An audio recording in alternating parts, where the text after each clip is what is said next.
Episode 2, My Backyard Needs Repairs. Welcome to episode 2 of this series, where I talk about environmental and Indigenous issues in Canada. Alright, if you're someone who loves to stick your nose into things, then the real estate world is something you'll want to look at. I'm pretty sure everyone knows what's happening, but for those that don't know, housing prices are skyrocketing past 1 million. What does this mean? The demand for houses is increasing, meaning that land for houses to be built on is also in demand. I know what you're thinking. Why and how does this concern me? Given how land is in demand for more houses, and forgive me for sounding childish right now, lots of trees need to be cut down, and the little birds that you hear chirping every morning, ruining your nice 12-hour sleep, will disappear. It's a love-hate relationship. You hate their chirping, but you don't want them to leave, right?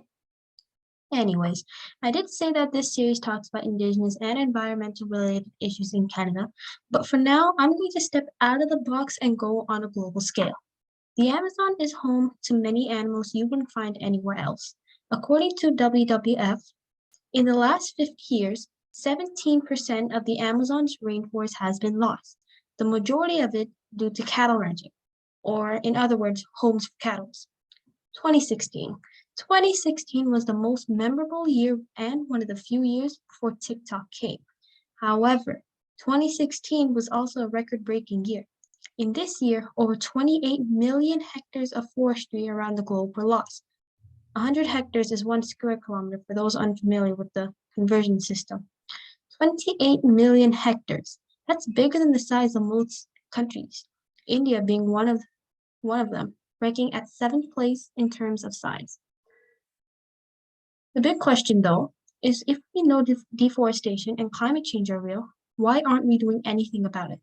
Most people think that they can't do anything because they are one tiny person against millions of others. Well, in a way, the vegan teacher has also helped, but maybe not in the way we anticipated it to be. It's not only individuals, but corporations as well.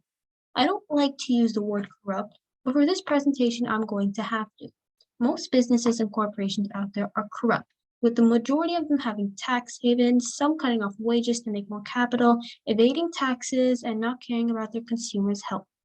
If you took business and paid attention in business class like me, then you would know that one factor of production is land.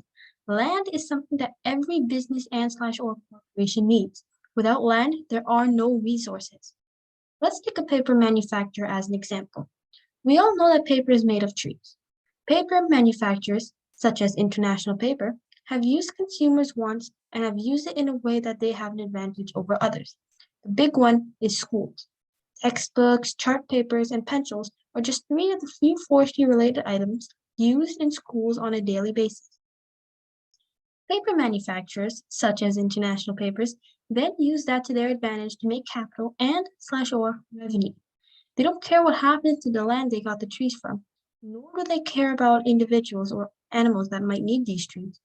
The thing nowadays, and I've mentioned this before, is that most corporations only care about the capital and not anything else.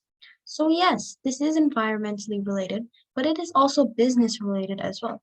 So to those watching this that plan on going into a career field in business, promise me that you won't use corrupt or inhuman methods to gain capital. Spread awareness, and thank you for listening to today's episode. See you next time.